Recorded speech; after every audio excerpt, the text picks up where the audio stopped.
Hi everyone. Hola. My one attempt. Boa tarde. Today we're going to switch a little bit. For those of you who have been at the course, we've been looking at a lot of scientific presentations. But today, for this last session, I want to have this conversation with the community. So we're looking for this to be very participatory, and we want to hear from you what you think about cure research. So, of course, one problem is to have a conversation, we have to understand each other and be able to talk to each other. So today I am using Google Translate. Google does not speak Portuguese as well as you do, but Google speaks Portuguese a lot better than I do. Desculpa. So why do I want to focus on clinical research? We've heard a lot of the value you can get from laboratory research or monkey research, but after all, people are the people who are living with HIV. And the best information you can learn is when you study those people living with HIV. But clinical research is very complicated, and we do need the opinions of members of the community to help us work out how we can best do clinical research. So sometimes you hear people ask, why do we need a cure for HIV? Because after all, for example, we have life expectancies that are close to normal with antiretroviral therapy. We have the ability to use treatment as prevention. So this is the science finding of the year, the breakthrough of the year in 2011, I think. That if you are taking antiretroviral therapy, the chances that you're going to transmit to your partner are negligible or maybe even zero. And we also have PrEP, right? So now I do know that in the last couple of weeks, PrEP has been a very hot topic in Brazil. And in case you haven't seen it, Esper did an interview on Facebook. Dr. Callis did an interview on Facebook about PrEP. That might be something you would enjoy watching.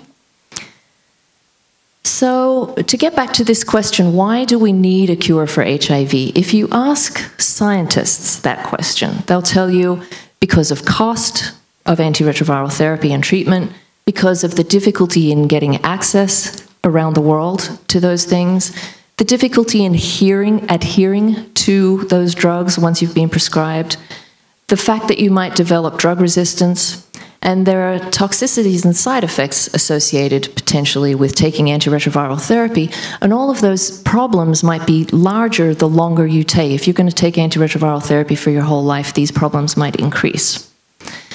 So if we take a look at a couple of those issues, cost, for example, Genvoya is a very common antiretroviral therapy regimen in the United States.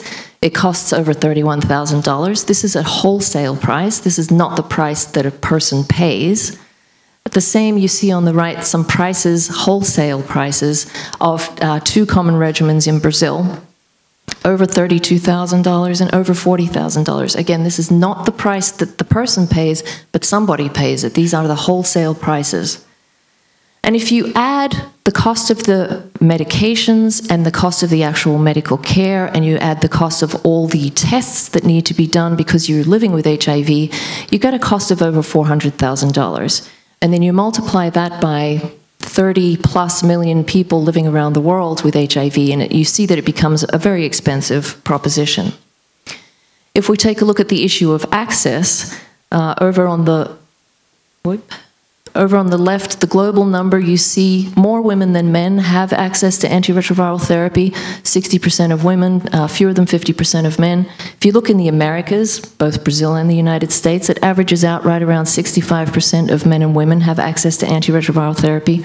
And these numbers look okay until you compare what 100% looks like. And you can see that there's a lot of space between who does have access, especially, for example, the Middle East. There's a lot of space where we still have to get up to 100%. So access is still very much a problem. So that's what scientists would tell you. If you ask a person living with HIV, why do we need a cure? Why do they want a cure for HIV? They're more likely to say these kinds of things. It's hard for someone like me to form a meaningful, lasting relationship. It eats on your self-esteem. I want to get rid of HIV out of my body. It seems like there's a problem with Google Translate. But these are all very much issues of stigma, the internalized stigma, not only that other people impose on people living with HIV, but the stigma that people living with HIV feel about having the virus. So they're all good reasons to want to have a cure for HIV, but they are very different reasons and different motivations from these different communities. So that's why we want to have a conversation with the community. We want to know, what does the community think about some of these issues that I've listed out here? For example, regulatory agencies, informed consent. What do we want to be the outcome? Do we want eradication of HIV to be the outcome, or do we want to be able to control the HIV that is in a person?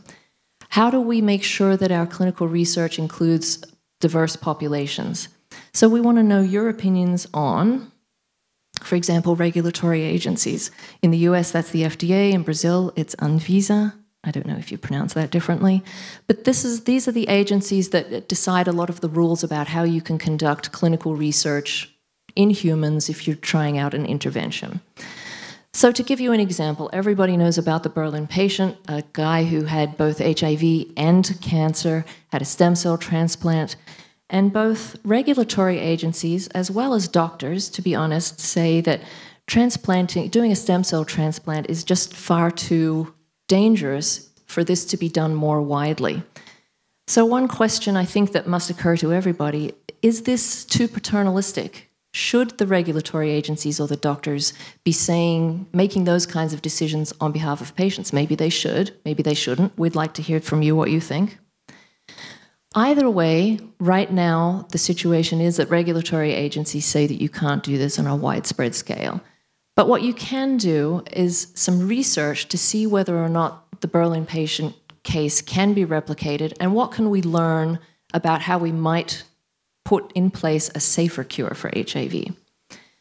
So amfAR, for example, is funding a group of researchers in Europe. Why did we pick Europe? As you probably know, the genetic mutation, CCR5 delta 32, that was in the transplant that the Berlin patient got, that genetic mutation is most common in this area of Europe, Northern Europe. And so we wanted to find researchers who would have access to stem cells with that genetic mutation. So we funded this group. These are researchers who work in Spain, in the Netherlands mainly, also in Germany and France. And we put them together, and they are charged with finding people who are living with HIV and cancer, and these people need a stem cell transplant for their cancer treatment. The other thing this group is doing is screening at both donors, adult donors for stem cells, as well as cord blood, in order to pre-identify stem cells that have the CCR5 delta 32 mutation. And that way, you'll be ready when somebody comes along and needs a transplant, that you can give them the transplant with the mutation. So then their next job is to find people living with HIV and cancer and to do the transplant, and then to ask the question, are these people cured? It's actually very exciting. This group is very close to having several people who've had such a transplant, and we're close to taking them off antiretroviral therapy to see if they are cured. But the question is this: if regulatory agencies and doctors say that it's too dangerous to do this more broadly, then what are we going to do with this information? Why do we even want this information? One thing you could do is gene therapy. So we have funded a group of 7 researchers working together on gene therapy. The 2 researchers on the left are working out different ways and routes of administration to make the gene therapy persist in the body for the appropriate length of time. In the middle, we have some people who are, so we have 2 researchers who are looking at developing CAR T cells, chimeric antigen receptor T cells. And in addition, these 2 researchers, in some ways similar to what Ron DeRojo was telling us just a little while ago, looking at how to generate cells that will produce antibodies for a durable length of time. And over here, these are researchers who are working out how could we go inside the cell and cut the virus, excise the virus out of the infected cell. So these are different ways that you could think of doing gene therapy to cure HIV. But the question even then is, a lot of people are asking, will it ever be safe enough that regulatory agencies and doctors are okay with this? And so this brings us to this question about who should be making these decisions. Should it be regulatory agencies or doctors or patients? We know that antiretroviral therapy already exists. It's safe, it's efficacious. But if we're going to do research for a cure, who should decide if something is too dangerous? Who should have the right to decide that? And if it's actually the patients or the participants in the studies, who will protect them from being coerced in these studies? And if you have something like stem cell research or gene therapy research, if those researchers today cannot imagine how to make that safe in the future, should we just not do that research at all? Or should we wait and see if we can make it safer later? Moving on to informed consent. So this is just one example of a fairly complicated clinical trial. All clinical trials in cure research really are fairly complicated. Tim Shacker, somebody you heard of before, we're funding him to do this study that I know Google can't possibly translate this stuff. But this is a clinical study that involves adoptive transfer, haploidentical, NK cells, IL-15, superagonist, comparing HIV in lymph node, in gut-associated lymphoid tissue, and in blood. That's just what the nature of the trial is. And then the procedures, screening close relatives, collecting the cells from the donors, infusing that into the participants, doing lymph node biopsy, colonoscopy, blood collection. There's a lot in this clinical trial. There's a lot. And if you're a person living with HIV and you are not involved in the research about HIV all the time, I think this would be a very difficult thing to understand. So informed consent is typically either something that you read or that you hear, or maybe both. In any case, it's lots of pages or lots of time listening to the doctor tell you about it. Very complicated scientific concepts. How many participants actually read or listen to everything that's being told about this clinical trial? How many of the participants actually understand what's going on? How many participants understand what the risks and benefits really are? And is any part of it negotiable? What if you read this whole thing and you actually even understood it, but there's one part where you say, you know, I don't want you to keep my blood indefinitely. I want you to destroy my blood when you're done. Can you change that one little part, or do you have to accept everything that the doctor says or nothing? And so, you know, this whole idea of just how complicated it is and nobody really reads or understands what's going on. I don't know if this is a news story in Brazil, but it certainly reminded me a lot of Facebook. Not a big news story in Brazil, I guess. So moving on to, if you're a person living with HIV, do you want the outcome to be the eradication of the virus from your body?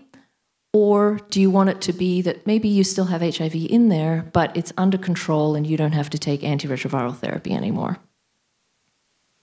So now we move on to a clinical trial that Steve Deeks is doing, that amfAR is funding as part of the amfAR Institute. And again, it's a very complicated clinical trial. There's a vaccine here, there's a different vaccine here, and a different vaccine here, and they're building neutralizing antibodies and a TLR9 agonist, and then there's more antibodies and a therapy interruption. So if you just focus down here, this is the point at which therapy is stopped. And then what he's going to do is he's going to look to see what happens to the viral load. So let's imagine this is what the viral load graph looks like. Should Dr. Deeks restart therapy as soon as the virus starts coming back, or should he wait and see what happens? What if it goes up this high? He waits more time. If it gets up here, should he start therapy now, or should he wait? What if he decides to wait? He's not going to start therapy. This might be what happens next. The virus reaches a peak, but then it gets back down again, and without therapy, these people started to control their own virus. That's a possible outcome. So the question becomes, if you're making a decision between eradication or control, we know that if the virus comes back, that eradication has not been achieved. We know that for sure. What we don't know, how are we going to know if in the future that person will control their own virus without having to start antiretroviral therapy? If we decide that we want to wait to see if that happens, how high does the virus have to go in order for us to think that that's dangerous? Is there a point where it just becomes too dangerous and we have to start again? And then it gets back to the question, if participants actually want eradication, does it even matter if you can achieve control? And finally, if you do have a participant in this study whose viral load goes very high, even if they end up controlling later on, there's still a period of time during which they might transmit to their partner. And this is, an ethical conundrum too. And finally, just to hit on getting a more diverse population in clinical studies. This is, again, just one example. Men who have sex with men are not the only people living with HIV. And this is a study I actually did a couple of years ago, looking at how many cure clinical studies have women in them. And it turns out that fewer than half of all of the studies have even one woman in them. And I thought this was a problem, and I thought that there's a very good chance that there are some sex differences in how well a curative strategy might work. So amfAR funded John Carn, who is an expert in latently infected cells. And so this is a latently infected cell. It's not producing any virus. And we know that if we want to do a shock and kill strategy to cure HIV, we want to give a drug that would make this cell start to produce virus. And that way it will become evident to the immune system. So sure enough, there's a drug. You can use a number of them, but this one is SAHA. If you put SAHA in the dish with the cells, then the virus starts to be produced. And then he asked the really interesting question. It turns out that if you put SAHA and estrogen in the dish, then the estrogen completely prevents the SAHA from being able to work. So we have a very clear indication that sex differences really might be important, and that in this case it's mediated by estrogen, which I think brings up an immediate question, and we just really don't know. We really absolutely need to know more about transgender women, for example. In this study that I looked at the participation of women in clinical studies, of all the thousands of participants, only one was a transgender woman. So obviously there's just very little that we know. So today, a conversation with the community. I brought up some of these issues that I think are very complicated and contentious, about regulatory agencies, about informed consent, about whether a person living with HIV wants to have the virus eradicated versus controlled. How are we going to study more diverse populations? Are there other issues that the community wants to talk about? And we have 3 panelists to join me up here on the stage to do this. So here's the problem. All of us speak English. You speak Portuguese. Luckily for us, Esper has volunteered to be our translator in case we do need to have a translator. I know lots of people here do speak English, but if you feel more comfortable and you think the conversation's going to go better, we have Esper who's going to be able to translate for us. So this is the moment at which the gentleman should come up and join me. Thank you.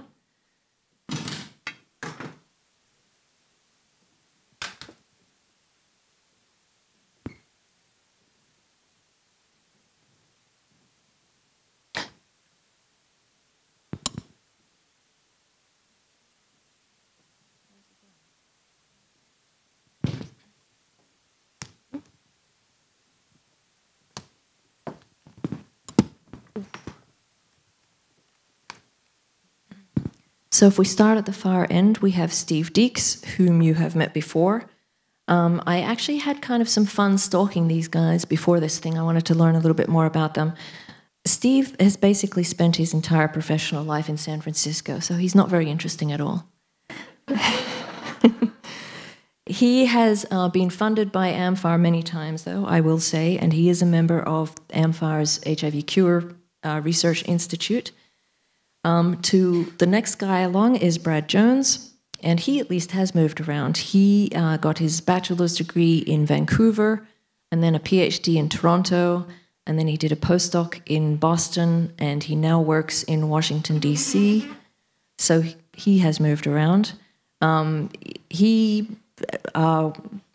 let me move on next to Lishomwa Ndlovu, whom we know as Lish, by the way, you'll be happy to know.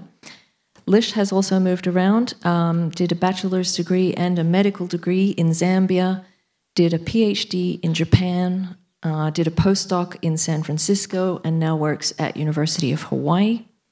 One thing actually interestingly is all of these guys are immunologists.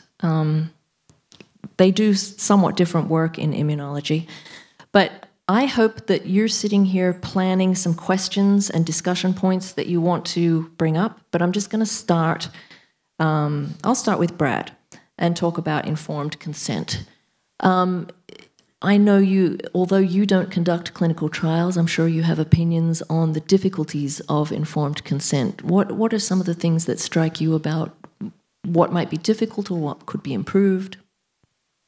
Sure. So I'm actually getting involved now in setting up our first clinical trial, so starting to get some experience with this.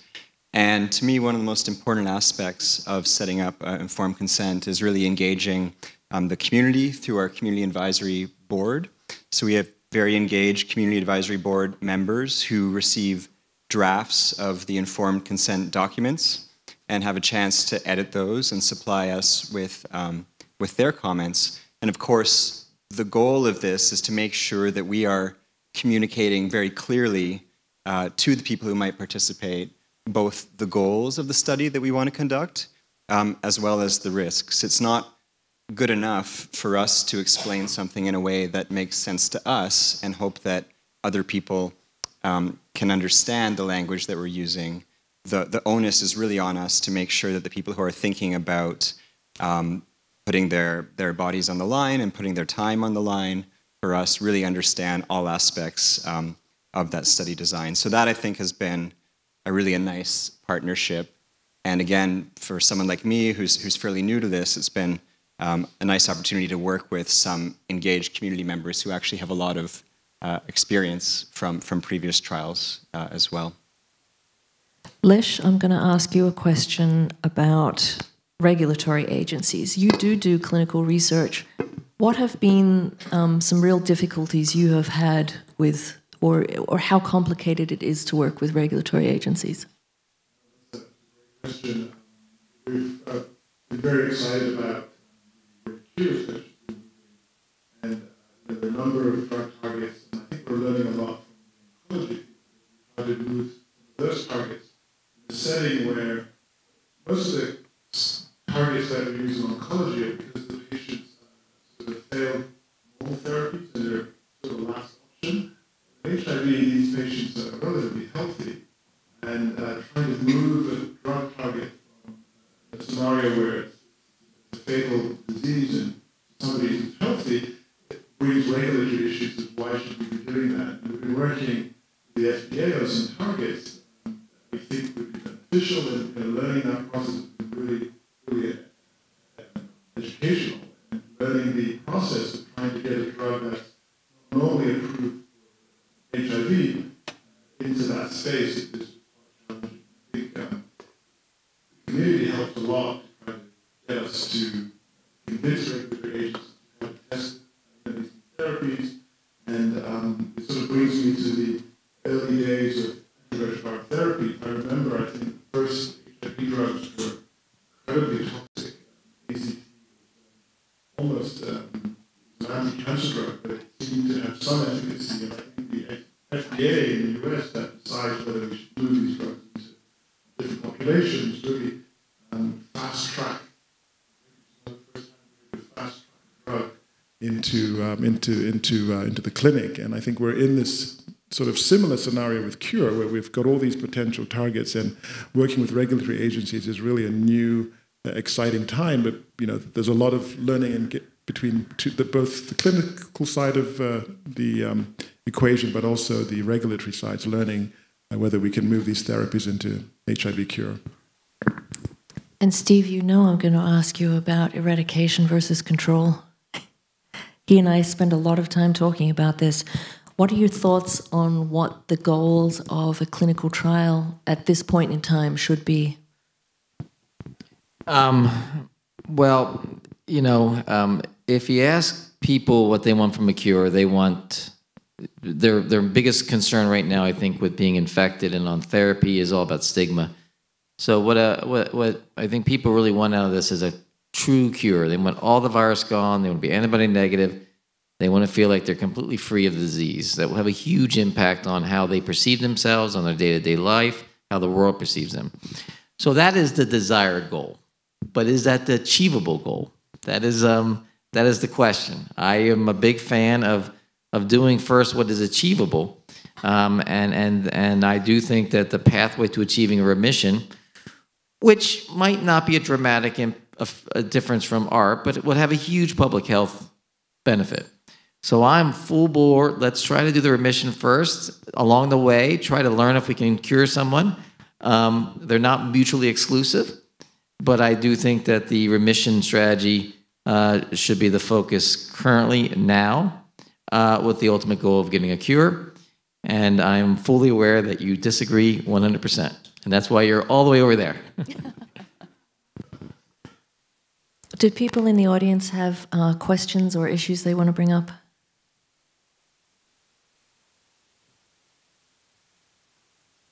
I know it's late in the day, but this is a super interesting topic. So, Steve, I'll ask you about regulatory issues as well.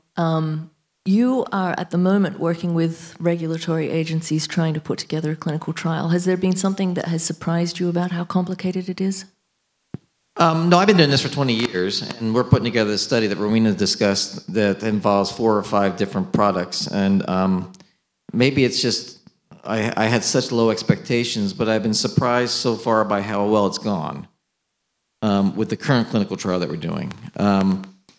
And I think it's gone so well because I think that there's a realization among all the stakeholders that the only way forward will be a combination approach that and that if done in a safe way, essentially everybody will be very supportive. The community has been tremendously supportive of what we're trying to do. The companies we're working with have been willing to collaborate. And so far, everyone that I've been discussing with from a regulatory perspective have been very supportive.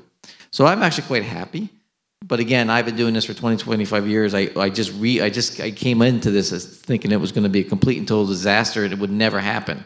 To take 5 products and put it together at the same time, I said it was going to be a non-starter, but it's turned out that everybody's been very, very supportive. So I'm happy with the clinical trial that we're doing now. Hi, I have a question. I'd like to bring the topic back to eradication versus control because, well, Dr. Leaks just made a huge provocation, and I would like to hear from you, Rowena. He said you absolutely disagree with him in putting remission first. So I'd like to hear what you think about it because I think that there was like this natural opposite opinions going on there, and I'd like to know more about that. Thank you. Yes, I am a big fan of the idea of eradication, and it's largely based on the idea that people living with HIV report that that's what they want. And I think it's an exercise in futility, and there's a lot of history of trying to develop products for thinking that these products will be good for people, but people don't use them. And a very obvious candidate for this is condoms. You know, if everybody used condoms every time they had sex, well, there would be no pregnancies, but there would be very few sexually transmitted diseases going back and forth between people, including HIV. The thing is, condoms are cheap, easy to access, easy to use, and people don't use them as much as public health experts would like. So it's a perfect example of a product that's really incredibly efficacious, and from a doctor's or a public health person's perspective, is something that should, you know, right there and then solve the entire problem. But it doesn't, because it's not a product that people want. And then from the scientific perspective, what worries me about people focusing on trying to achieve post-treatment control is that I think scientists make an unspoken assumption that if you achieve post-treatment control, that is on the same continuum towards achieving eradication. And I actually happen to believe that achieving post-treatment control might be something that is a scientifically 180 degrees different mechanism than achieving eradication. So if you spend a lot of time and energy putting all your scientific thoughts and focus and all the resources and all the funding into trying to achieve post-treatment control, you might actually be investing in something that is a different direction than how you would ultimately achieve eradication. And so I worry, I have no proof of this, but I worry about the potential that money is being spent that in fact won't help us achieve the eradication that I think most people would agree is the better goal.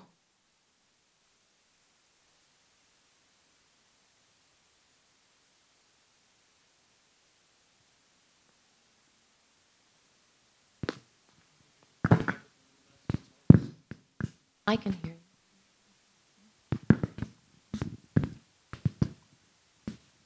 Well, I think one very important issue that we deal with here in Brazil is the fact that people don't take into account the public costs of a disease. So private choices are above public costs.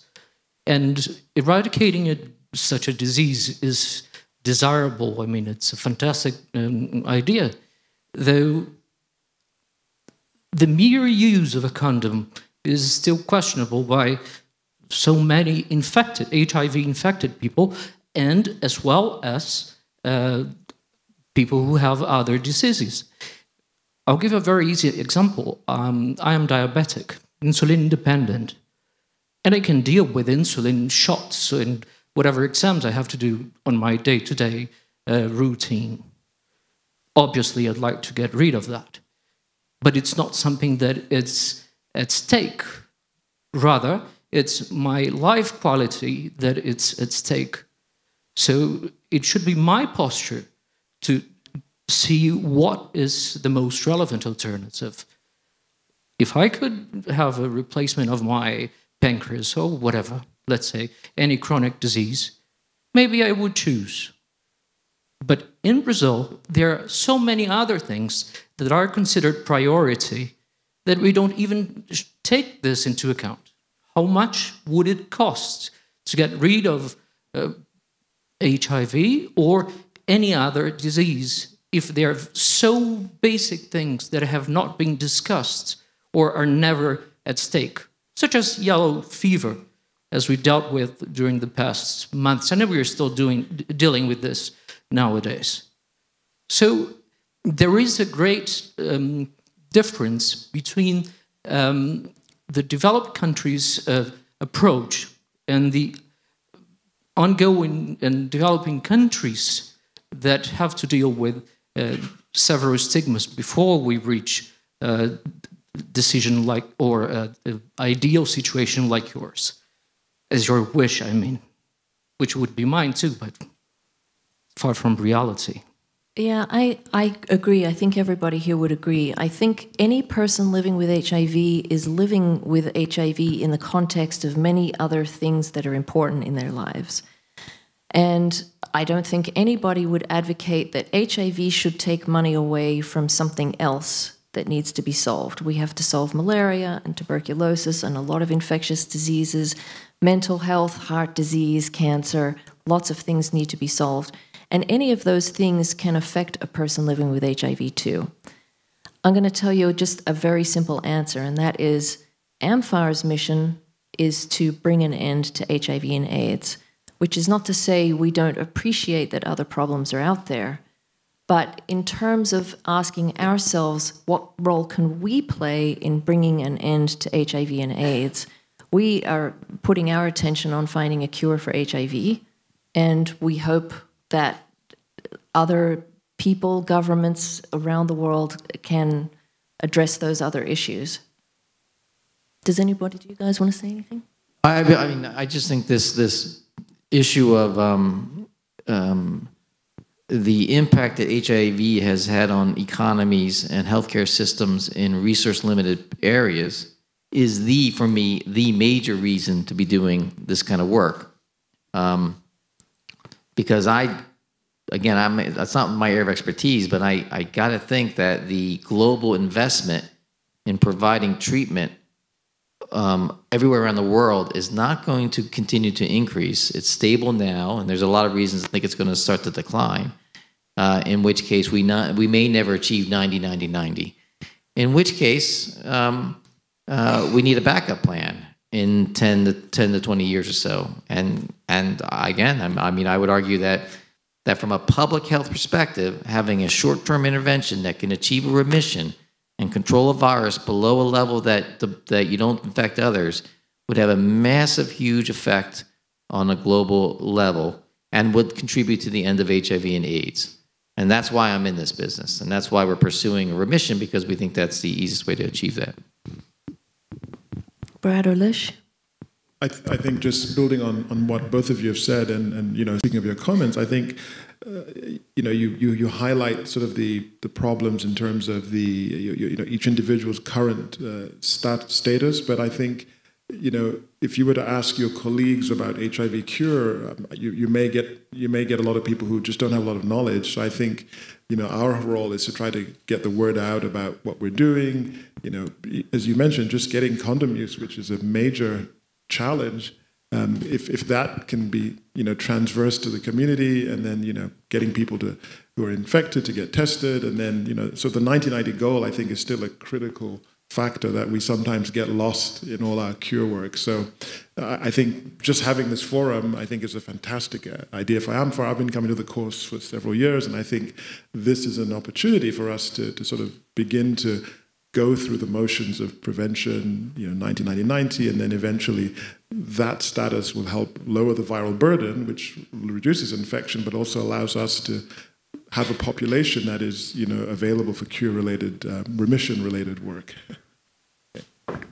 I want to ask the audience, if I may, can you put up your hand if you think it's important to try to cure HIV?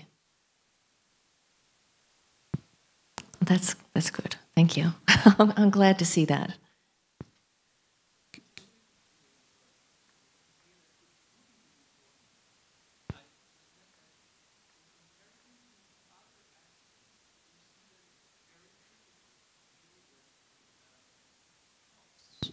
And choices.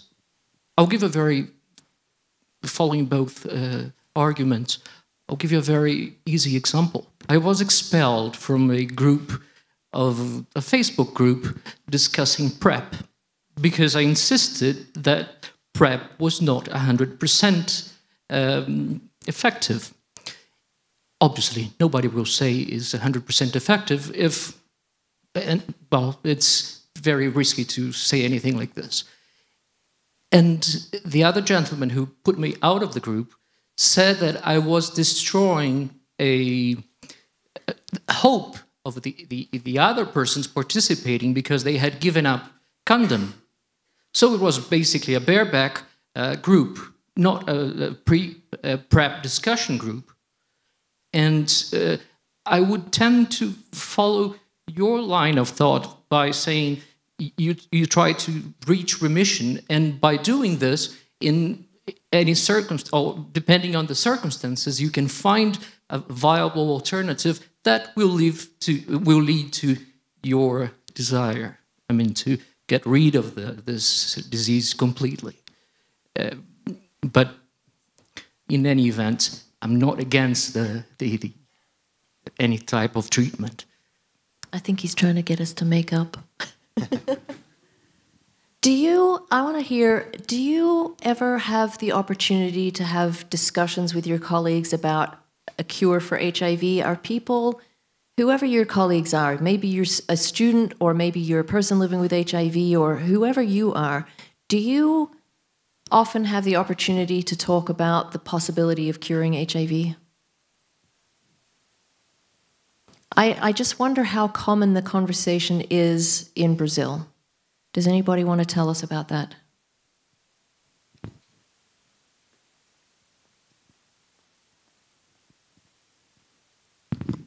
Hi, I'm an undergraduation student, and at my university, like 80% of my colleagues, they don't know what a center of testing and explanation about HIV is. They don't know that there is a center specific to test to HIV. They they have a really huge blockage to talk about PrEP. They don't know. They're not like, they don't have hope. Oh, HIV is something that it's out of my world, so I won't talk about that. So I'm not gay. I still find this kind of people walking around, and it's like lots of people. And it's very hard to talk about that and talk about cure, but there's like few people that likes to talk a lot, and they like to bring those topics to the conversation. And cure is something that's the dream, that's the goal. Oh, we have to cure, because if you find a cure, we can apply that to other countries, because like how to make this kind of controlled treatment reach the sub-Saharan countries. They won't buy another treatment. They won't buy another strategy. They want to find the cure. So if HIV is a problem, I would buy just the cure, not the treatment, because it's too much expensive. We're still poor countries. We want to apply our money on that. But on the other hand, we have like people dying, people suffering, people that still don't have the right information, people who hide in the shadows because it's too ashamed of talking about his HIV positive and this kind of stuff. And I'm gay, and I have like friends that are also gays, and they like to go to the clubs, they like to go on apps, and they are not testing them for HIV. And I worked with HIV, so I know how it's terrible. And as I'm working on the field, I know how big is the trouble. And I try to alert them to make them notice that they need to be prepared. They need to be worried about or aware. Worried is not the kind of word that I'd like to say, but be aware that HIV is a risk. HIV is a problem. And they're not like caring about that, because it's too easy to find like a hot guy and make out. And for them, oh, I'm just going out with the guy, so it's not a problem. So, oh, he's cute, so I'm gonna hang out with him. But what about the disease? We have like gonorrhea, like other ESTs that there's reaching the population. Syphilis, it's a problem that's coming back again. Actually never gone. So they're not testing. They're not afraid of catching. And it's not about the achievement of PrEP.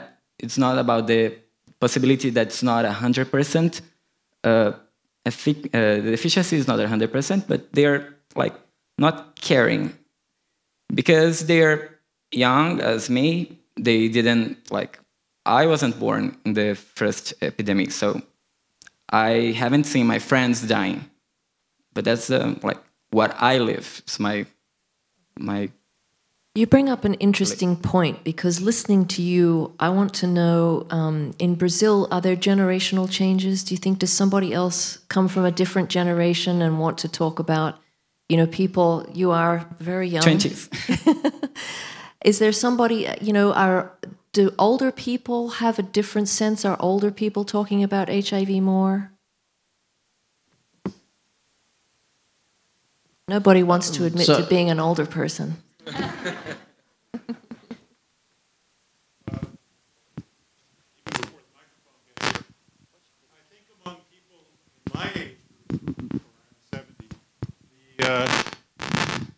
There's very little discussion.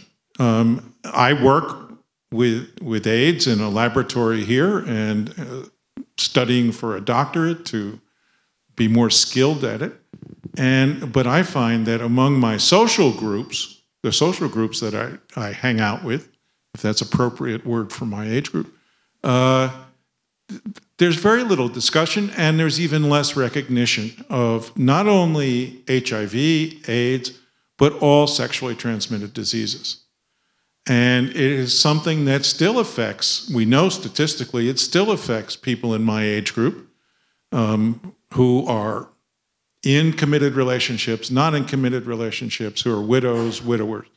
So among an older age group, I think it has lost its consciousness.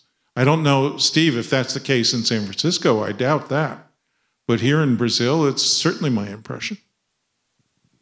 I mean, I have a large clinic population, and I have a large research population. They're a little bit different. You know, the people who are now highly engaged to get involved in cure research in San Francisco are primarily survivors of the 80s and the 90s, right? And they're older. They're in their 60s. They're really highly motivated to do anything cure related for purely altruistic reasons. They know that if we have a cure, it's not gonna happen anytime soon. Probably not going to happen in their lifetime. Yet we have people lining up to do this work, and this work is risky. We're giving people risky drugs. We're doing lymph node biopsies and so forth. So it's been very inspiring to me to see that generation, and how much positive feelings they get from engaging in the cure effort. Very different than when we were doing drug development, which was okay. Every year we had a new antiretroviral drug, you know, but we had so much treatment already. This was largely companies trying to make more money and so forth. We didn't really have an engaged community, but right now with the cure stuff, we have a lot of people who are highly engaged, and it's purely for altruistic reasons.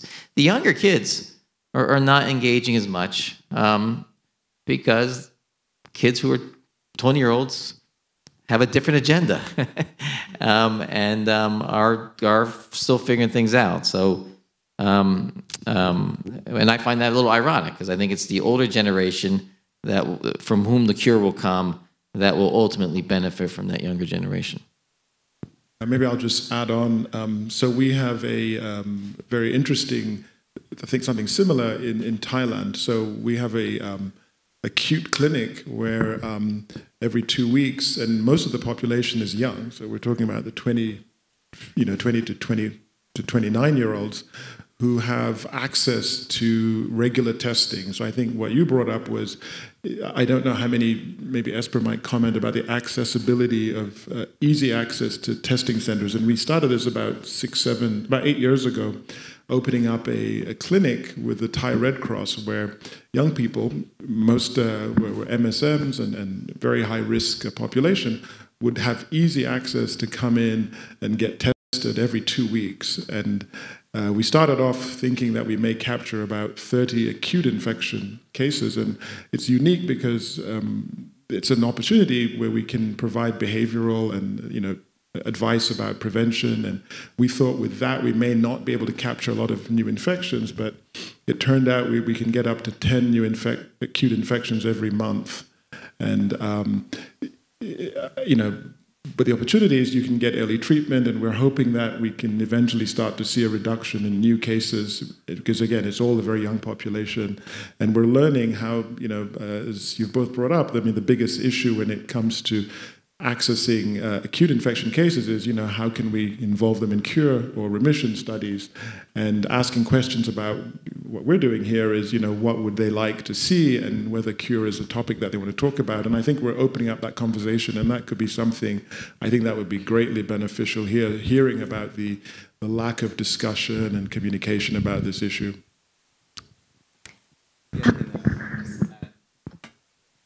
Is this on? Just to add one thing to the generational discussion. So I've also had a similar experience where friends of mine living with HIV who are young are not so engaged and not so willing to sign up for research. But something that's been inspiring to me is that the people who work in my lab are all quite young, in their 20s, for example, and they want to work in HIV research. They want to work in HIV cure research. They don't want to just, all kinds of medical research certainly have tremendous merit, but for them, this is their passion. So I see that passion in the scientists who are coming up the ranks, and that's something that I find encouraging. My name is Mas, I'm a journalist, and I have a question about what you said. Do you talk about HIV cure with people, whatever? Well, I am HIV positive for 10 years. I've been living with HIV for the last 10 years. I'm 40. And until I was 30, I have never been, the culture of making exams. And this is cultural in Brazil. people don't do exams. People don't, they don't go to the doctor to check.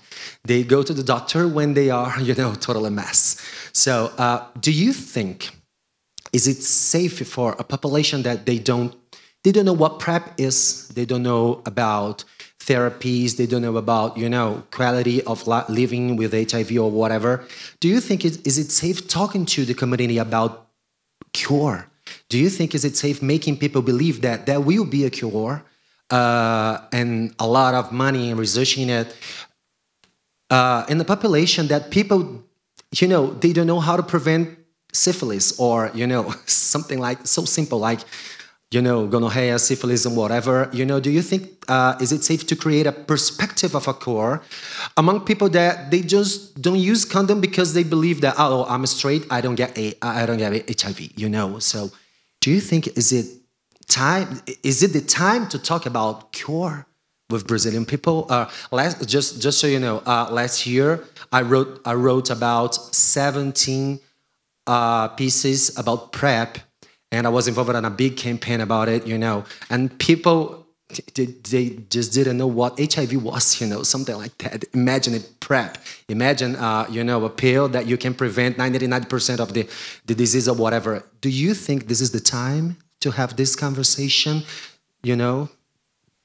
We get that question a lot.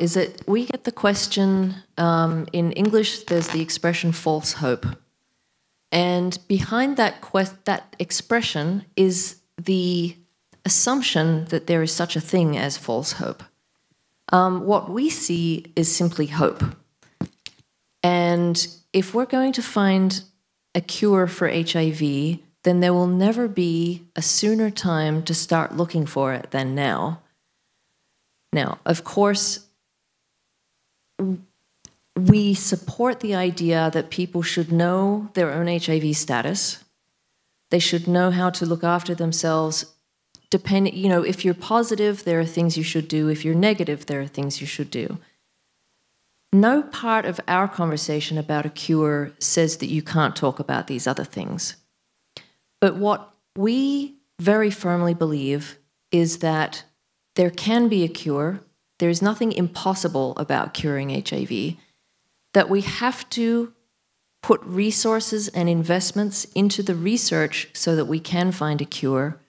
And that if we are going to do that, we need to talk to researchers and we need to talk to the community and express our hope and our commitment that we're not going to stop until we find a cure. So, Rowena. I know that voice. It's the one in my nightmares. This is 4 or 5 years ago. This was a big issue. We were worried it was going to be hyped. My sense is that the HIV community is so aware of everything that we're doing and the limitations that within the community, within people with HIV, the stakeholders, there's not been much hype.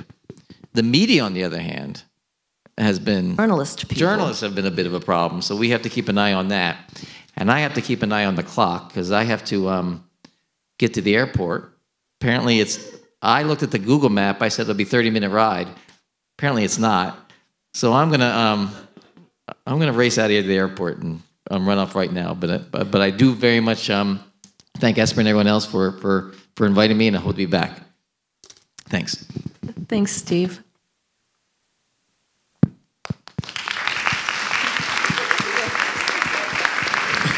Turns out I'm on the same cab to the right as the airport as well, so I'm going to have to. Brad and I are still here. And Rowena to hold the fort. But it's been a great pleasure and hope to see you next year. Thank you, Lish.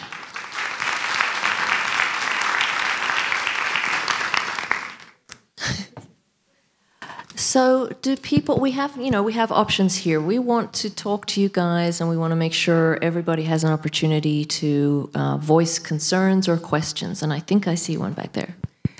I think cure is important, but it's not enough. We have a big problem with syphilis that we can cure with penicillin.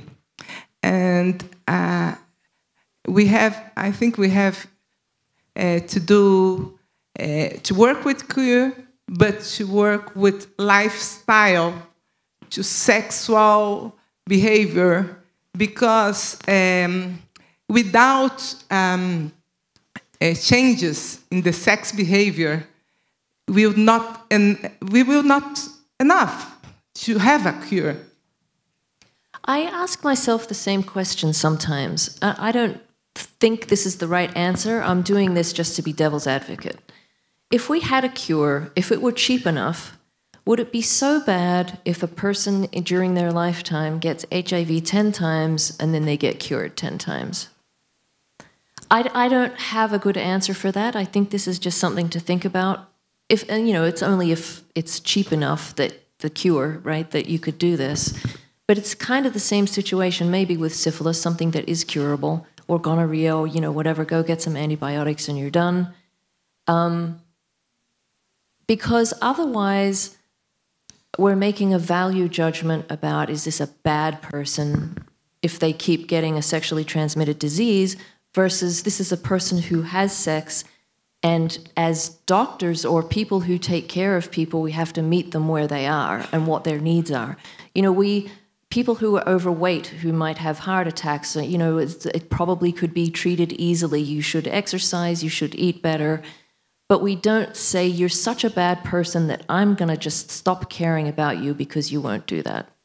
And I think HIV, because it's HIV, has a tendency to, even if we don't want to, I think people run the risk of making a value judgment about a person because HIV is the disease we're talking about rather than heart disease, for example.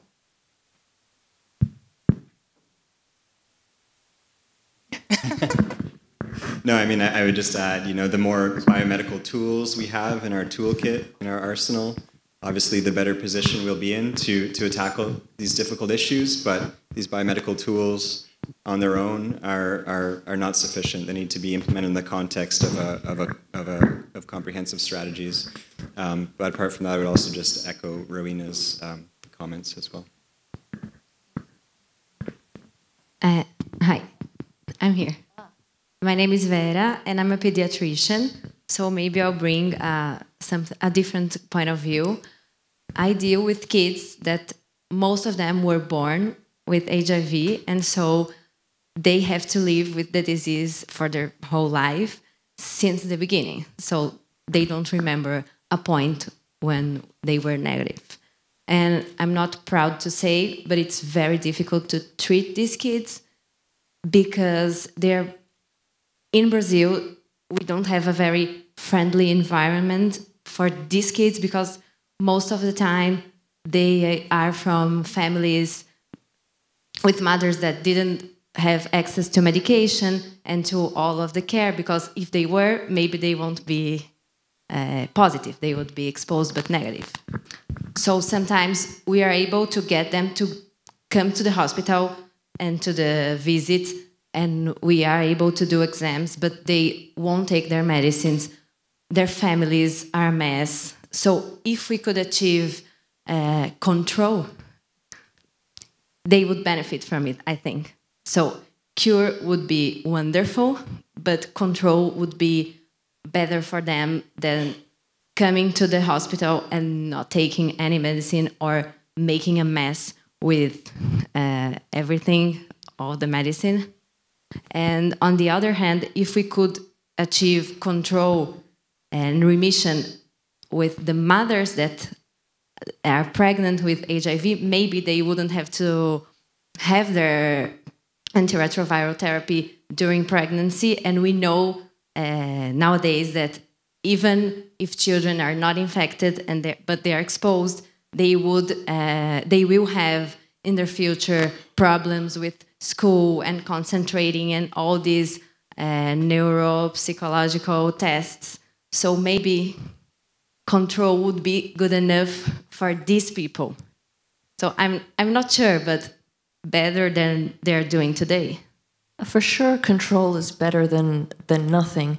But I want to get back. It's very interesting to hear you say the difficulties about treating children and adolescents. amfAR has another program. I don't run that program, but it's a program out of Asia called Treat Asia.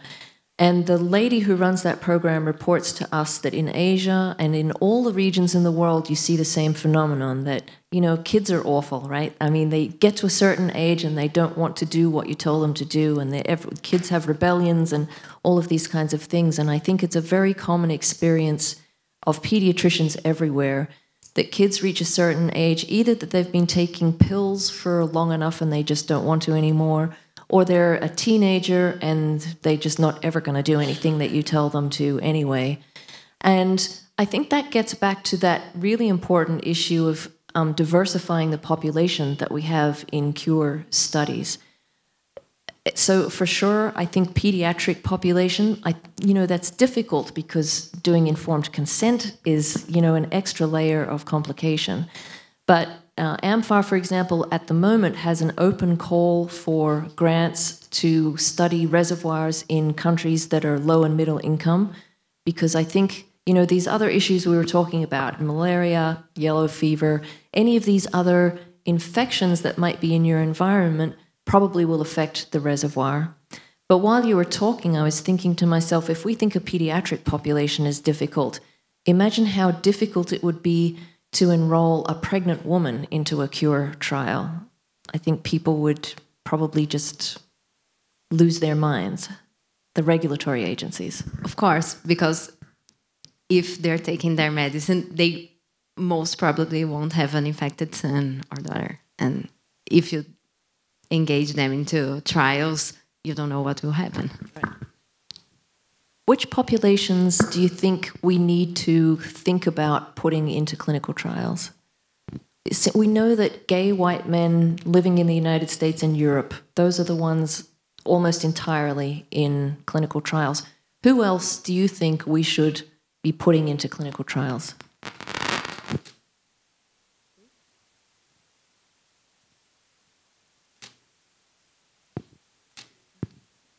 Oi. I'm going to make a question. What about the medicine industry? Does the new cure will create a big problem for the economy for them? If in fact this happens, do they create another virus to sell their medicines? What about that? I think I think it's a real, and it's a good, and it's a proper concern to wonder why would a pharmaceutical company want to cure HIV. And the way I end up thinking about pharmaceutical companies is they're two different things. There's the company that wants to make money, but then there are the people who work at the company. And those can be very different things. I can only tell you that there are not many pharmaceutical companies who are engaged in cure research. But the people who work at those companies, the people are people. You know, they genuinely want to find a cure for HIV. And those people working in those companies are working very hard as anybody else, to find a cure for HIV. And I think if you want to be cynical, and I think there's no problem with being cynical, you can imagine that a drug company, if they find a cure for HIV, then it will stop the money that they're earning from selling drugs for HIV. But pharmaceutical companies are actually not making very much money from HIV compared to, you know, heart disease and diabetes and those kinds of things.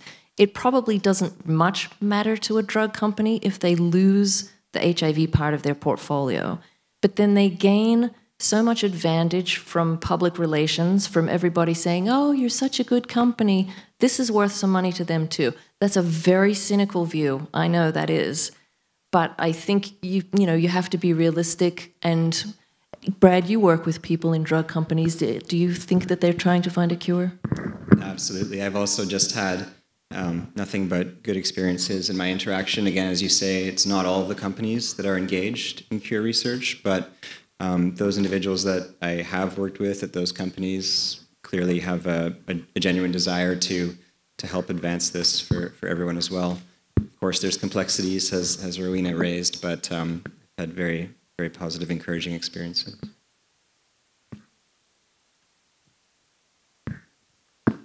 You're asking a question. Since I'm Superman, I can ask any question.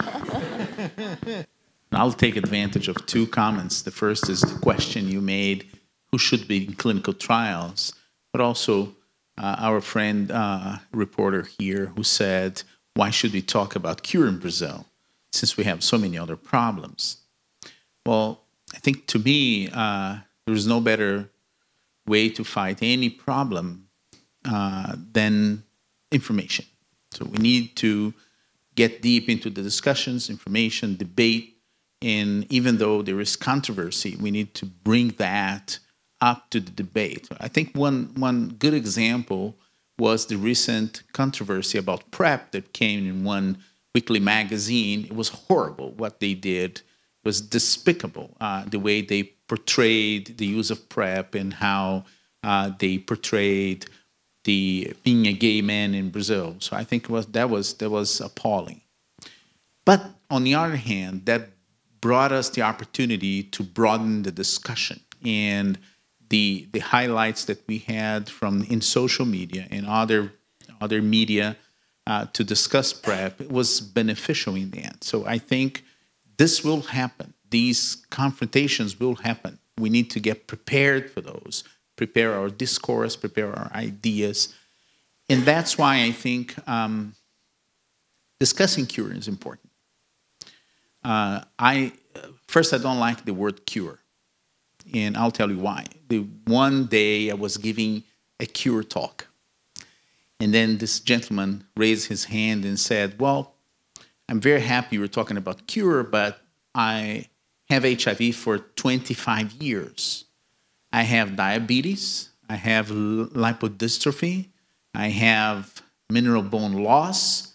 If you have a cure tomorrow, who's going to wipe out these 25 years that I survived through with these antiretroviral therapy? I'm never going to wipe out the stigma, never going to wipe out all the consequences that the disease brought to me. And so I prefer to use eradication of virus instead. But if we don't engage into this discussion, we're going to see these type of trials and research go only into the United States and Europe. And that absolutely does not respect racial diversity, ethnic diversity, environmental diversity, viral diversity that we need to address. And the more we engage in these studies, we're going to prepare countries such as Brazil to do better clinical trials. And if we find a cure, we'll know the background of our country and our population and our neighbors to absorb this type of knowledge and distribute to everyone. So I think it's very important. And it's very important for the community to discuss this and demand that these kind of studies are carried out here. In several countries, several sites in Brazil, involving the community. So we gotta have this kind of engagement from all of us. That was super. He said that well.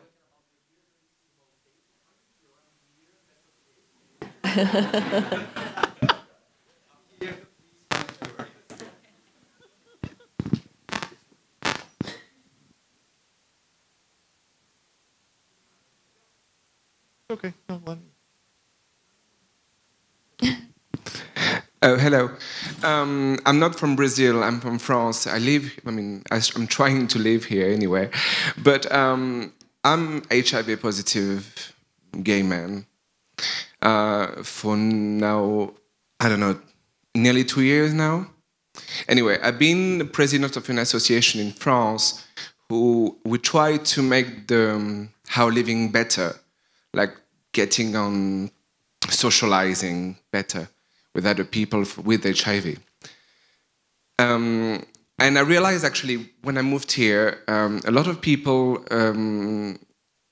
told me like it's not, it's very difficult to be gay already in Brazil. And it's actually even worse to be HIV positive and gay. So that's why I think the people are scared to be checked out, because I think that's a step up to be actually. It's like, okay, I'm gay. I can't choice. This is not my choice. But HIV, oh God, I think I catch it. But how, you know, it's hard to deal with it, I think. And I think the communication would be quite nice to be like, I mean, it's nice for you to, I mean, it's nice to hear you guys, because you just talk about it like, we need to change, we need to get better. But what I realized in Brazil is we need to be more with the people. I think we need, I don't know, I don't try to be like advertising, I don't know, but talk about it, but like more in a simple way, for more like the language of the people, not like scientific like people. It's like we need to talk with normal people. They don't know about anything. They just, yeah, so they just need to know things. So what would you do? You know, I mean, I heard this young guy is like 20. I mean, it's like, okay, he's working on it, so he knows what he's talking about, but then his friends doesn't. So that's the problem. I think scientists need to talk to people who know how to talk with young people. I don't know what to do. Like having jokes about it. I don't know. Just like talking with the same language. But what is HIV? What is, I don't know, what is meaning? I just come back to something quite important as well. Is I realize as well something. I don't know if I'm right or not. But is that true that in Brazil we got less molecule to treat HIV than other countries? Is that true that in Brazil it's got less molecules? Fewer drugs? Yes, for again HIV, because my treatment is Genvoya, and I talked to a doctor, said it doesn't exist in Brazil. No, so that's mean why? That's my first question. So the Brazilian program is a social program. It's a unified, and any Brazilian or even foreigners who live here who need access to antiretroviral therapy can have it for free. In that regard, there is a certain set of guidelines that would dictate how to use those drugs. There are about 500,000 people receiving antiretrovirals in the country. This is a national system. And because of that, these guidelines try to direct how you're going to use them. So you're right. Not all combinations of pills are available. But we have a pretty good portfolio to use, including dolutegravir, because there is this price competition in how we're going to choose one over the another. There is a whole debate about this, but it's pretty much available. And most recently, including PrEP, was adopted in the beginning of this year, and up to now, in a few, actually 2 in a few months, 2 months and a few weeks. So we have about 1,000 people already in PrEP in those programs, and that's scaling up very fast. To address the other part of what you were talking about, how can you work in the community and mobilize people? It's a bit difficult for me to answer because, to be honest, I don't know what community organizations already exist in Brazil. But if I take a look at we just call it the community in the United States. And these are people who have a long history, sometimes starting in the 80s, of advocating for access to treatment. So back before people had access to treatment. So there's a long history of relationships that those people have built with scientists, and a long history of building the confidence to demand. As Esper was saying, you have to demand the things that you know that are right. So you have to demand a seat at the table, we would say, where you have a right to be part of the discussion about how research should be conducted and which opinions count towards that. So I think if I were building something, and I don't know if in Brazil this is true, if I were building something from the beginning, I would make sure that I get in touch with researchers. Some researchers are going to be nice and some are not. That's the same as any people.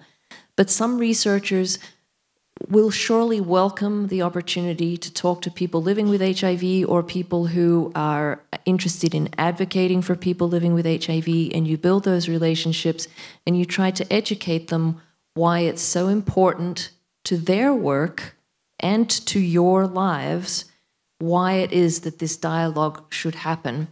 And to the extent that you can then stay informed about what's happening in research and understand, you know, if a clinical trial is coming up, that you maybe have an opinion, you and everybody you know in your group has an opinion about who are the people who should be in it, what's too safe, what's too dangerous, what are the risks you're willing to take. These are opinions that absolutely should be exchanged back and forth. I'd like to ask, bringing this back to research, I would like to ask a question in terms of making this distinction between a functional cure and an eradication is being portrayed in very stark terms, that there's no overlap between them. And in fact, in our lab, we see an immense overlap between them. And I think many of the presentations over the last 2 days especially have shown an immense overlap of techniques that are applicable either to eradication or to a remission type cure. So I would like to hear your opinions on this question as to whether we have a one or the other, or whether we have steps that we need to take preliminarily before we make a bifurcation into one route or the other route. I have to admit that I am very confused with the terminology functional cure, and I don't hear as many people use that terminology anymore, because I think I'm not the only one who's confused. You know, I'm confused. I think others are too. So just for clarity, I'm going to call it a cure. If it's eradication, we can call it eradication. Or I'm going to call it post-treatment control, in which case we know that the virus is still there. Otherwise, we're not talking about control. And then there is this situation of remission where arguably you actually don't know whether one of those things has happened. And to me, that's simply a situation of not knowing what has happened. And if you, not knowing in as much as you're not yet certain whether or not the virus has been eradicated. By the way, I totally agree with you that I'm very unclear as to what functional cure means.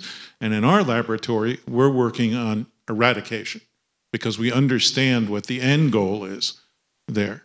Mm-hmm. But we do also understand that there might be some steps before we get to that point that we have to take in terms of turning our research into treatment.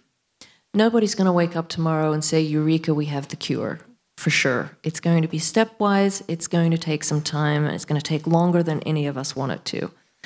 But my argument is that post-treatment control will probably involve some mechanism of the immune system, and it might be adaptive, or it might be innate, or it might be both. But it will involve some mix of that.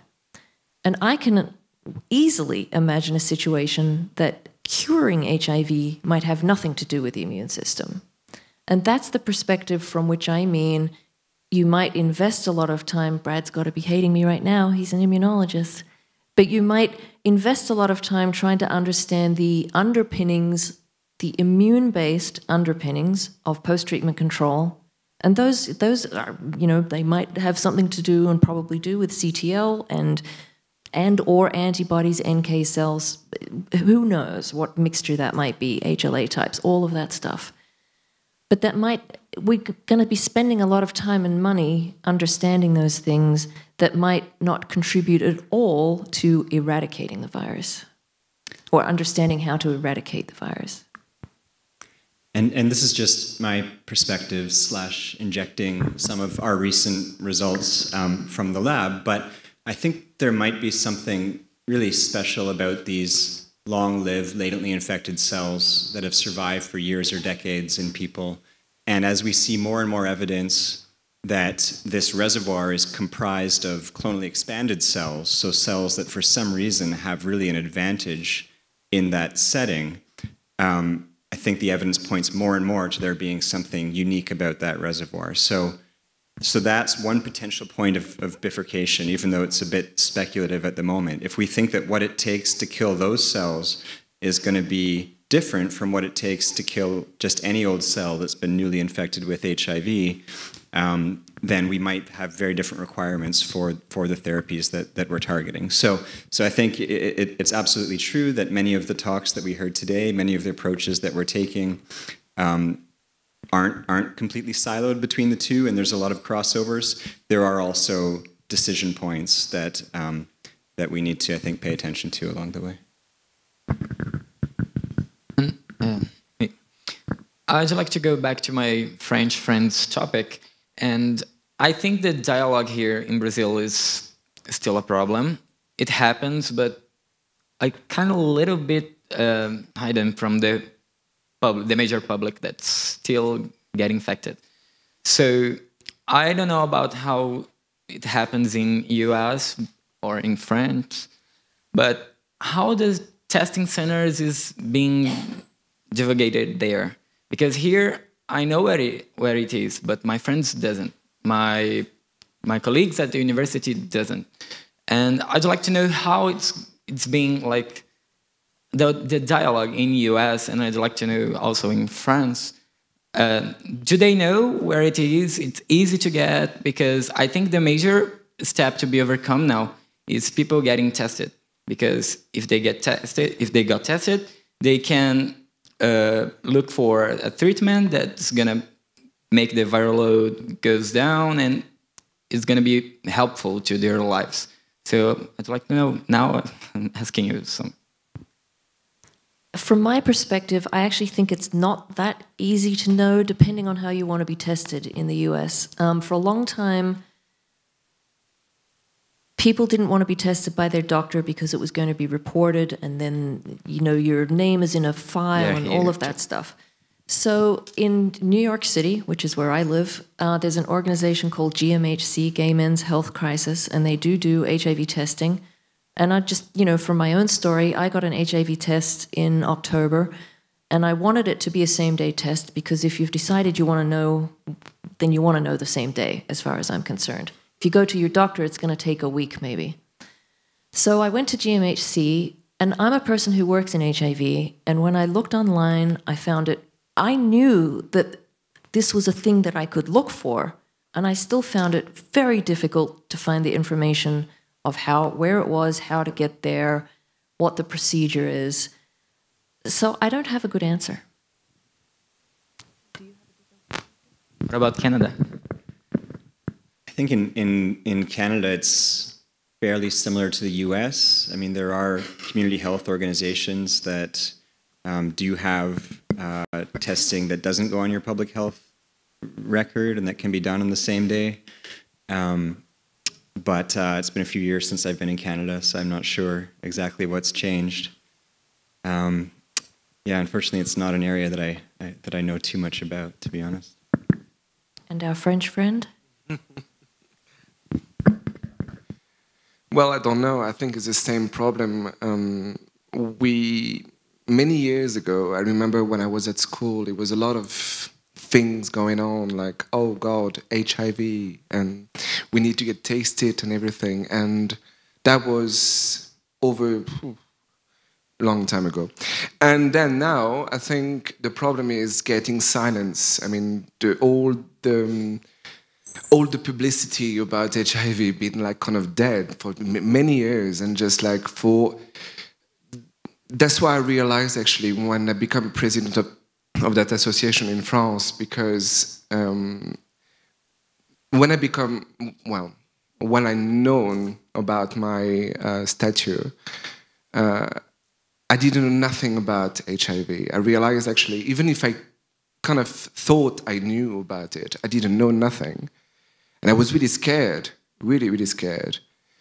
And I learned, I mean, with that, I mean, I asked doctors and I went on the internet, and I mean, internet didn't help at all. I think is the worst things ever to do. I think is looking for on the internet. But professional told me a lot of things about HIV, and I realized after I wanted to get the people know about it. So in the association group, we tried to go outside of the association, try to talk with the people. I mean, we didn't know the statue or negative statue at the moment. We didn't know. I mean, just like we never know what happened tomorrow. To talk about it and to ask questions like what is HIV, what is being undetectable. That's a really important question because now today, I mean, a lot of people don't know about it. Like we're not any more dangerous like we used to be. Anyway, anyway, it's not about. There's a lot of questions actually get on suspense, like I don't know, high up, and people don't know about it. So we need to. I mean, I don't know for everyone, but in this association, we thought it would be quite a nice idea as HIV people to talk about it, to say, okay, look, AIDS, HIV, what it is, and what you should know about it. And then if you know, then, like, I don't know, in English maybe serophobia would mean something. You know, that's a big problem in our society. In Brazil, in United States, in France, in Europe, anywhere. Because phobia coming from the knowledge about things, and because we thought to communicate knowledge to people would change something.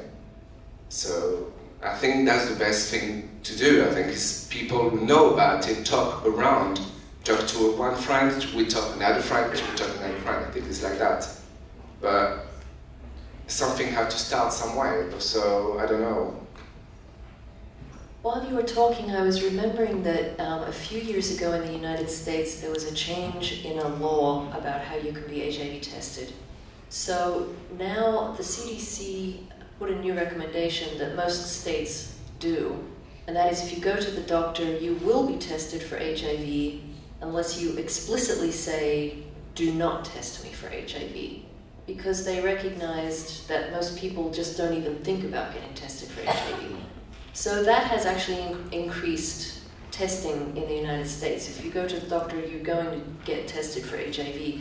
I don't know what the situation is in Brazil. Similar. Similar? You will get tested unless you say, don't test me.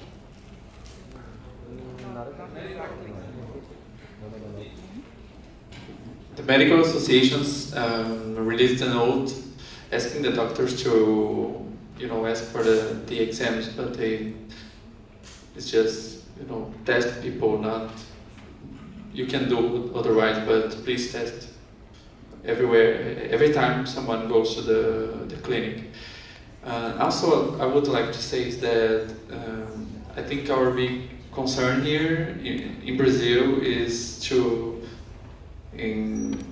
give everybody the right, the access to the cure or even the treatment, because even though we have some good drugs to control HIV, we don't have it for everyone, not because we don't have the drugs, but we can't reach the people.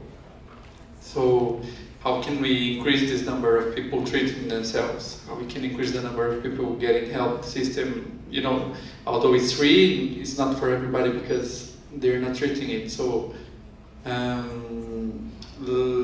last month, the health department also said that everyone with hepatitis C would be treated. So, but it is a very expensive treatment here in Brazil. We still are paying thousands of dollars just for one person, So our friend here said, why are we spending so much money on this?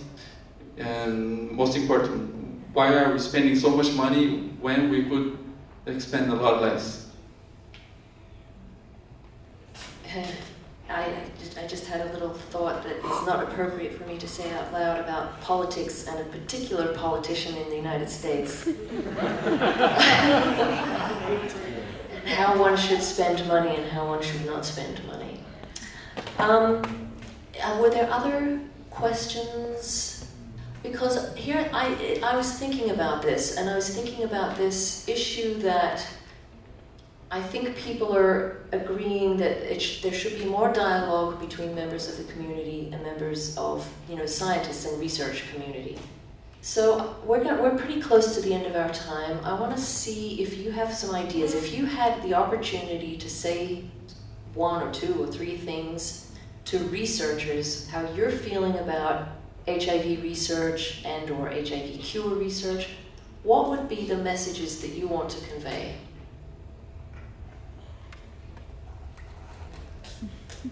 Keep doing it. Never stop until you drop.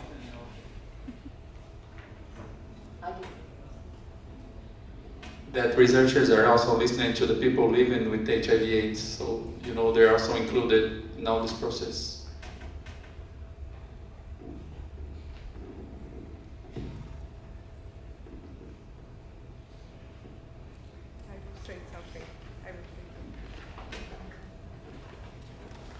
I'm going to sit here staring at you until you tell us what you want to say.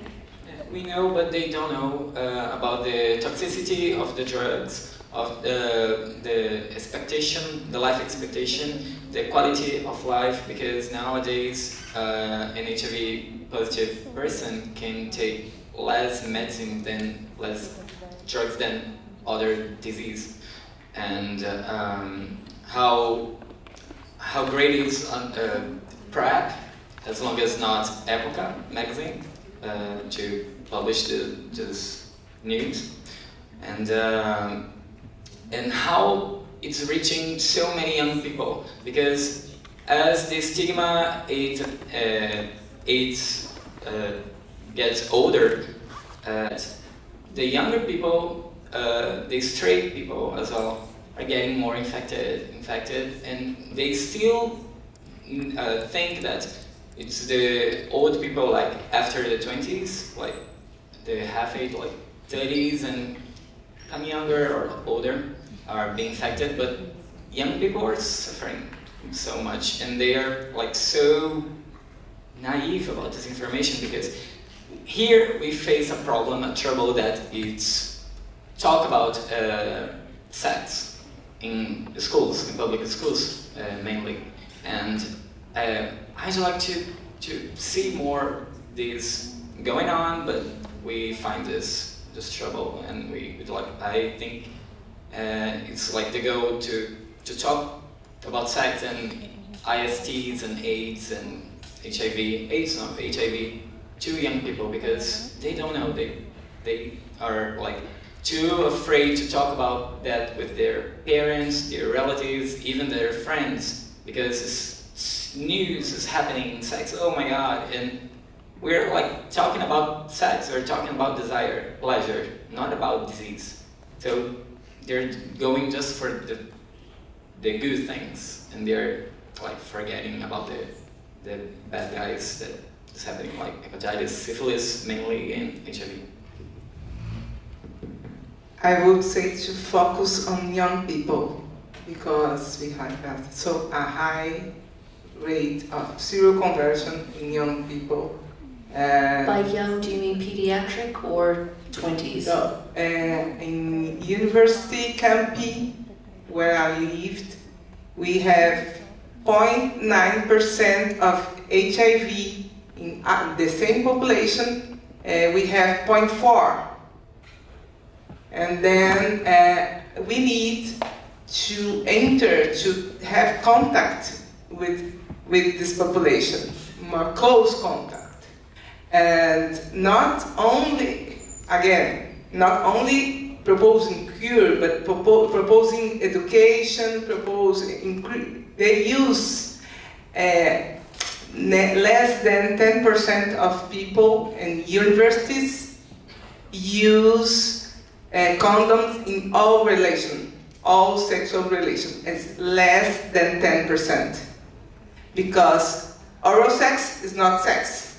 I don't know where I saw this, but some key points that we could work with.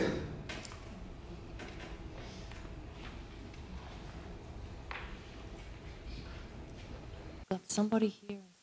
Hi, I'm a journalist, so my what I would say is give us data, but friendly data. I work with science, and I know a few words. I'm used to the language, but it is really, really hard to translate to what people understand. So we need to know who is with data, you know, like data where people can relate. And I think this is a key point. It's really, really hard. So we need information, but we need to make the information the one that people can get and talk about it. They can translate to a conversation anywhere. I think we need to pay more attention in transsexuals and sex workers, as I'm a journalist as well, and the newspapers and the searchers are not listing them. They have the highest prevalence in Brazil. Transsexuals are 39%, is a huge number. And Brazil is receiving as well a lot of immigrants nowadays from Venezuela, and we are accompanying them. I work in AIDS new agents, so we only talk about AIDS, and I had been in different points in Brazil where is receiving many people from Venezuela, for example, and they have no idea what is HIV about it. So, and many of them have HIV, and they doesn't know about condom or anything. So I think transsexuals and sexual workers and immigrants.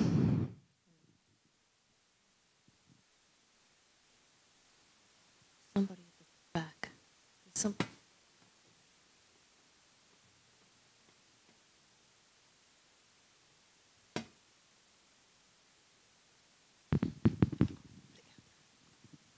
And my word for the researchers, I want a cure for the HIV, for the people have a chance to be what they want to be. I work at a HIV clinic, and I have this patient who he's gay and he lives with HIV, but before knowing he was HIV positive, he wanted to be a transsexual woman, but he dropped it because it was too much information, too much things to do. And I want a cure for HIV for this patient, for example, because I don't want that he had so much things to work in his life. He's so young. He's in his early 20s. And now he said to me, well, now I am HIV positive and I am an homosexual. It's too much for me. I can't be a transsexual woman and be HIV positive.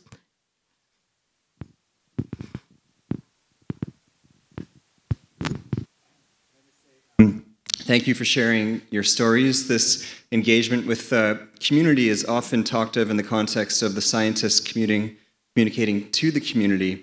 But I think also, particularly for us basic scientists, we don't get so much opportunity to interact with the people who we hope that our work will eventually help. So this is a source of motivation for us. This is a source of strength for us. And I really thank everyone very much for your participation.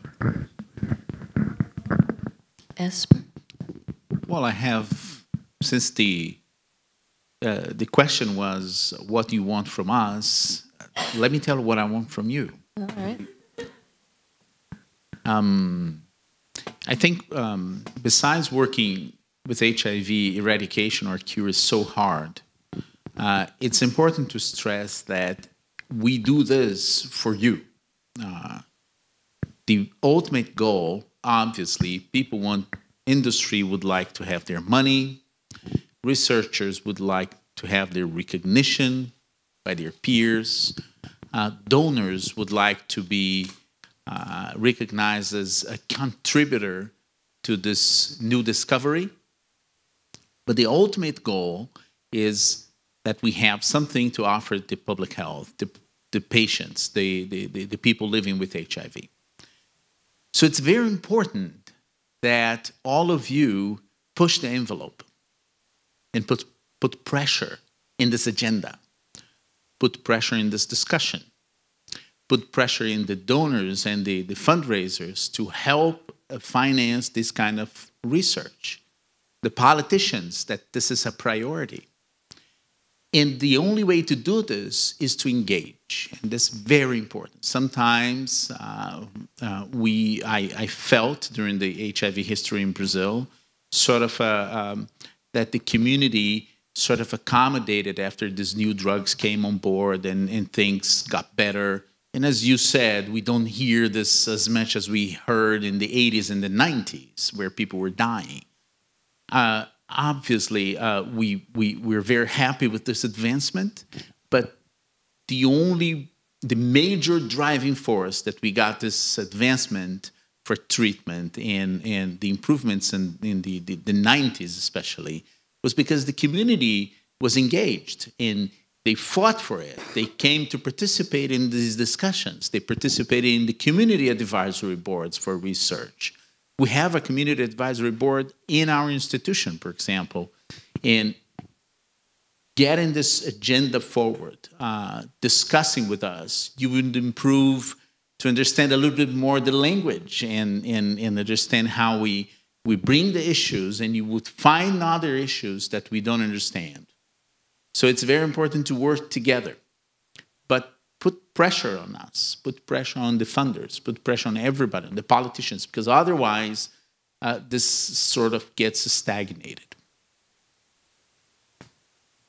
I want to finish up by thanking all of you. It's late in the day. I mean, I really do appreciate everybody coming here, because it's true, for all of us, we don't have these conversations with members of the community as much as we would like to, because we talk to each other a lot and we kind of already know these things. This is talking to other people. This is where you learn the new things. This is where you learn what's going to advance our search for a cure for HIV. I'm super excited that you, I think, want to be part of that forward momentum. We want to work with anybody who wants to advance our mission to find a cure for HIV. I thank you so much. I have enjoyed this. I hope it has been good for you too. Thank you very much.